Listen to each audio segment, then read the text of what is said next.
कल हम रात्रि में चर्चा कर रहे थे सब हम लोग विश्वनाथ भगवान का दर्शन करने गए, जालान परिवार के सब बालक और हम। कल महादेव ने भी टिट फॉर टैट किया मेरे साथ। कैसे? आपको सत्य बताएं, हमारा कथा के बाद मौन रहता है थोड़ी देर, हमारा कथा के बाद मौन रहता है थोड़ी देर, एक संत की आज्ञा से, कथा से पहले भी रहता है। तो शाम का समय हम यहां से गए। अब हम केवल धोती और बगलबंदी पहनते हैं, शॉल ऊपर डाल लेते, कुछ वैसा गर्म तो है नहीं। विश्वनाथ मंदिर में जब प्रवेश कर रहे थे मुझे तभी शीतलता का अनुभव हो रहा था। और जब आपको कोई अनुभव होता है ना, उस स्थिति में सामने वाला अगर जा रहा हो तो आपको और ज्यादा अनुभव होने लग जाता है। आपको ठंड लग रही हो, उसी समय कोई ठंडे पानी से नहा रहा हो तो ठिठर आप जाओगे। तो हमसे कहा भी महाराज जी शायद अभिषेक भी, मैंने कहा नहीं अभिषेक नहीं मिले, हम मौन तो था, मैंने कहा आरती कर लेंगे, बस प्रणाम कर लेंगे, अभिषेक क्या कर रहे हैं, इतना ठंड हो रहा है। तो बोले नहीं अब आरती का समय है तो अभिषेक तो नहीं होगा, आप केवल दर्शन। मैंने कहा हाँ ये बढ़िया। गए, जैसे ही महादेव के सामने पहुंचे इतने में एक पुजारी जी लिया, लो महाराज जी लो जल चढ़ाओ। अब जल चढ़ाते समय मुझे लग तो रहा था, मैंने कहा महादेव मुझे क्षमा कीजिएगा, आपने अपना औरा ही ऐसा बना रखा है। जल चढ़ाया तब मुझे हुआ कि चलो केवल जल ही होगा, नहीं फिर तो पंचामृत आए हैं, दही लो घी लो। अच्छा सुख भी बहुत मिल रहा है कि महादेव को स्पर्श कर रहे हैं, अभी कथा सुना करके सीधे आए हैं और सीधे महादेव को अभिषेक कर रहे हैं।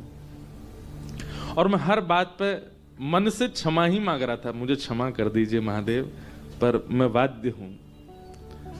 शहद घी दही शर्करा विजिया चंदन रोरी सब से स्नान कराया,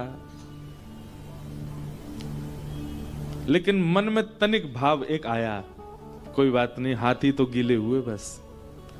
इतने में ही एक गार्ड साहब लिए पाइप पूरा मंदिर धोते हुए आए और उन्होंने सीधा प्रहार किया है मेरे वक्ष पे। तो वक्ष तो महादेव के सामने था, ये बिल्कुल इंस्टेंट था, और कटी से लेकर के नीचे तक मैं पूरा गीला। ऊपर गीला हो तो इतना नहीं लगता है, अगर वक्ष पे पानी पड़ जाए, हाथ पे पड़े, सिर पे पड़े तो भी चलता है, थोड़ा पोंछ ले। अब यहां से नीचे पूरा गीला। तब मेरे भी मुख से निकला हर हर महा टिट फॉर टैट। तो मुझे लगा कि महादेव मुस्कुरा रहे होंगे, आई मजा।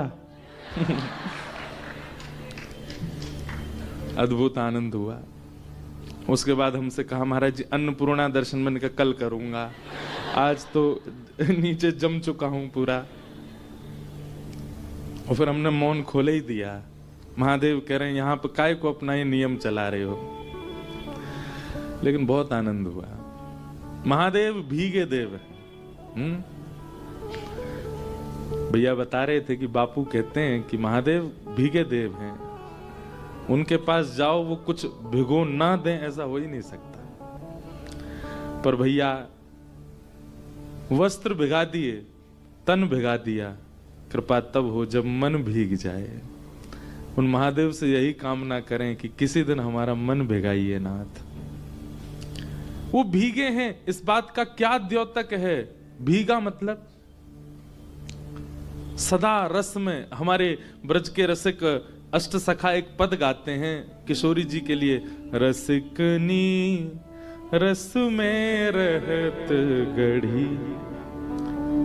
किशोरी जी अब शुरू हुआ है तो गा ही देते हैं, हम पद पदावली ज्यादा गाते हैं कथाओं में।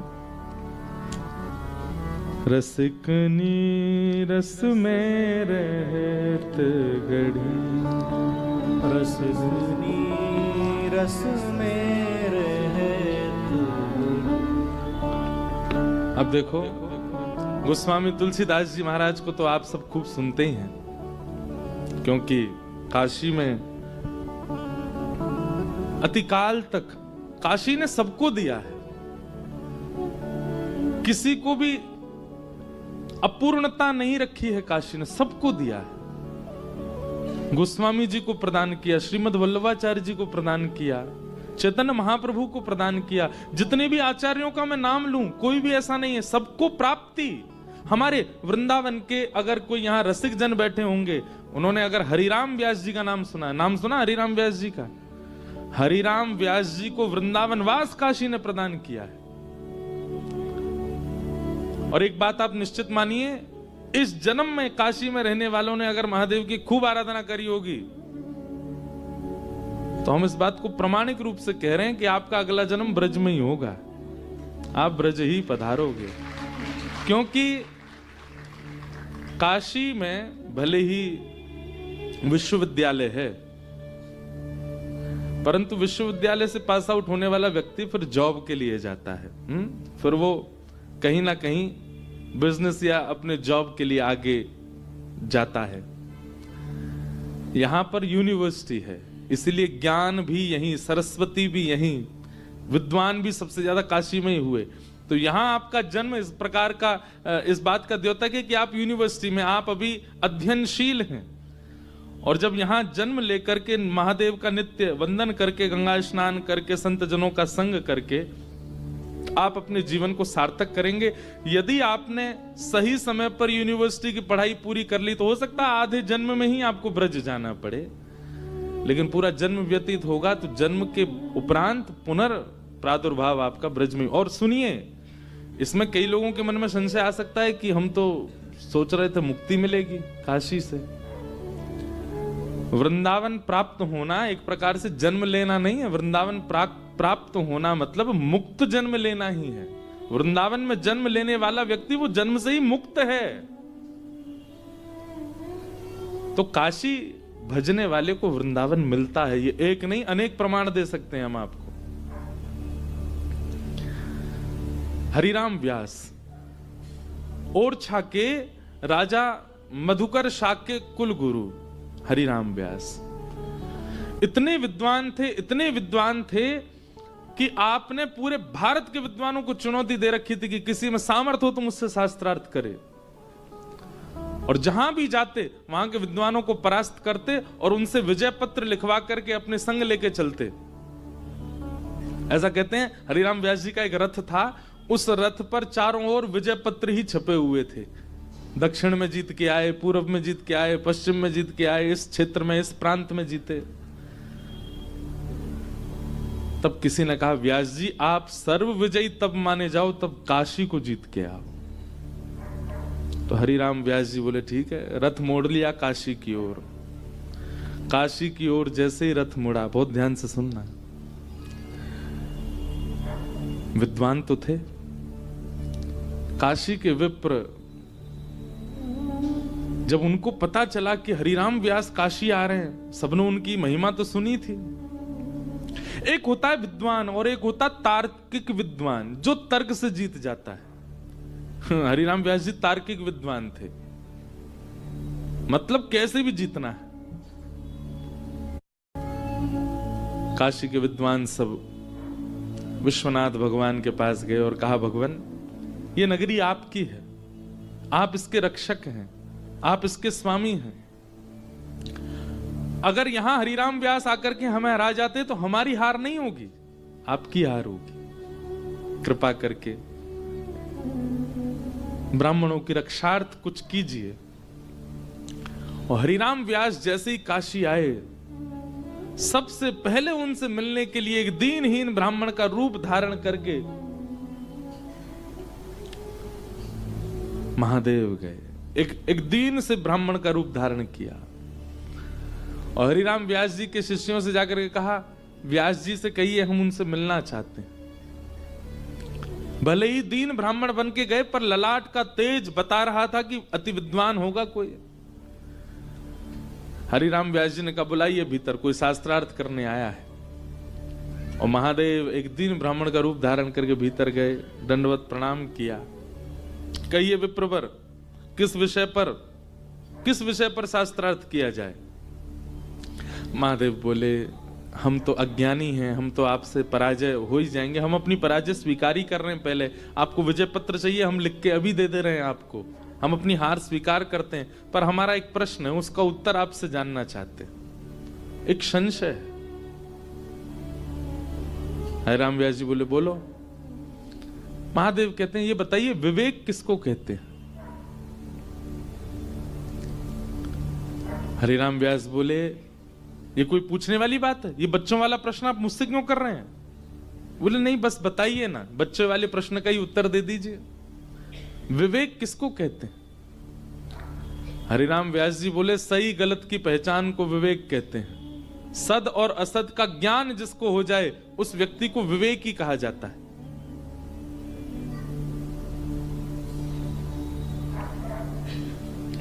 हरिराम व्यास जी का उत्तर सुनकर के महादेव प्रसन्न हुए। व्यास जी बोले मुस्कुरा क्यों रहे हैं, बताइए आगे।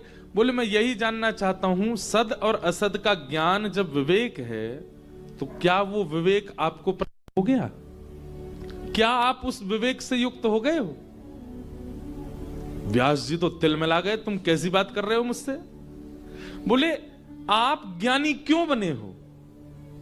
आपने अध्ययन, विद्याध्ययन, गुरु सेवा और ज्ञान केवल इसलिए लिया कि आप ब्राह्मणों को जा जा करके हराया करो, यही विवेक है आपका?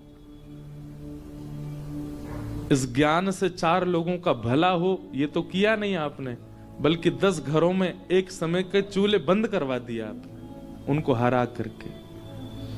यही विवेक है आपका?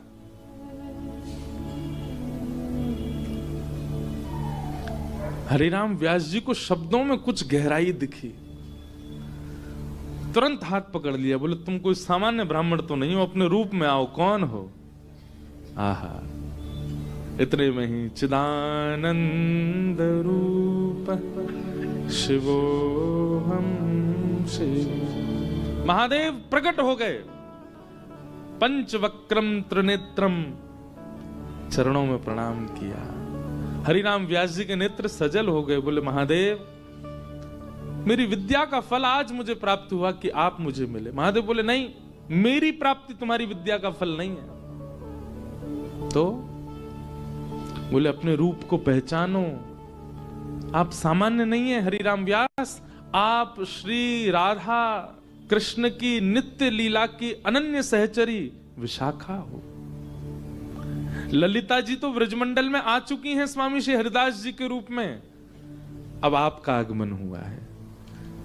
अपने विद्या से, अपने ज्ञान से लोगों को परास्त मत करो, लोगों को दुखी मत करो। उस अनन्य रस का बखान करो जिस रस को वृंदावन में प्रकट किया है किशोरी जी ने। आप विशाखा हो। अभी इसी वक्त वृंदावन की ओर चले जाइए और वहां जाकर के उस नित्य लीला का रसिक जनों के लिए गान करना प्रारंभ कीजिए। और महादेव के वरद हस्त से हरिराम व्यास जी एक क्षण भी नहीं रुके, फिर और सीधे वृंदावन आ गए और कभी वृंदावन छोड़ करके नहीं गए। तो काशी का भजन वृंदावन की प्राप्ति करता है, वृंदावन दिलाता है। हो ना हो, हमने शायद, मेरा पूर्व जन्म काशी का ही रहा होगा, इसीलिए इस जन्म में वृंदावन में है, महादेव की कृपा से। ये बात एक नहीं, मैं लाख बार कहूंगा, अंतिम श्वास तक कहूंगा कि राधा कृष्ण के जो प्रेम प्रकट होता है वो महादेव की कृपा से ही होता है। उनकी कृपा के बिना आपको सामान्य प्रेम का दर्शन होगा, पर महादेव की कृपा होगी। और यदि कोई श्री जी का, ठाकुर जी का प्रेम गा रहा होगा, नेत्र पुलकित हो जाएंगे, हृदय झूमने लगेगा, रोम रोम नृत्य करेगा, तब समझिएगा कि महादेव की बहुत कृपा है आपके ऊपर, तभी आपका ऐसा भाव बना। पर महादेव सदा राम रस, कृष्ण रस, भाव रस, प्रेम रस में भीगे रहते हैं, इसीलिए भीगे देव। तन तो गीला किया, वस्त्र तो गीले किए, पर अभिलाषा है कि महादेव मन गीला करें, मन को उस भाव में पहुंचा दें जिसमें वे स्वयं है। ऐसे महादेव को बारंबार वंदन करते हैं। आइए भागवत कथा के प्रथम स्कंद में आज प्रवेश करते हैं। श्रीमद्भागवत महापुराण की। भागवत जी का पहला श्लोक। 18,000 श्लोक हैं श्रीमद् भागवत में, जिसमें सबसे कठिन श्लोक सबसे पहला श्लोक। कठिन बोलें तो उसका अर्थ समझना बहुत मुश्किल है, लेकिन यथामति यथासंभव कहेंगे। शार्दुल विक्रीडित छंद, मतलब संस्कृत के श्लोक छंदबद्ध होते हैं, उन छंदों का कोई तात्पर्य होता है। भागवत जी का प्रथम श्लोक शार्दुल विक्रीडित यानी कि नृत्य करता हुआ शेर। कभी देखा नाचता हुआ शेर या फिर क्रीड़ा करता हुआ सिंह, उस छंद में भागवत जी का पहला श्लोक। आइए हम लोग प्रवेश करें। कि जन्माद्यस्य तोन्मयादितरतः चार्थे स्वविज्ञस्वराट् तेने ब्रह्म हृदय आदिकवये मुह्यन्ति यत्सूरयः तेजो वारि मृदां यथा विनिमयो यत्र त्रिसर्गो मृषा धाम्ना स्वेन सदा निरस्तकुहकं सत्यं परम धीमहि।